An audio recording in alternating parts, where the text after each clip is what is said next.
if you want to change your username on GitHub, then this is how you're going to do it. So without further ado, let's get started with the tutorial. First things first, you're going to head over to github.com, and then from here, you're going to log in or create an account.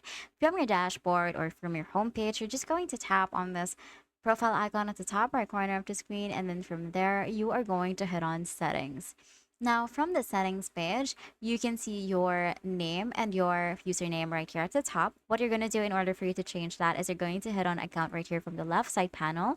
And then from the account section, you can see here the change username section. So what you can do is you can just click on change username right here, and you'll be able to see here a form of warning of what will happen if you change your username. So just make sure that you read this, and then you're going to click on I understand, let's change my username, and then you're just going to enter a new username right here, and then click on change my username to confirm. And that's it. That is how you can change your username on GitHub. If this video helped you, please don't forget to like the video and subscribe to the channel for more videos like this. And if you have more questions, please don't hesitate to drop them in the comments below for me to answer them.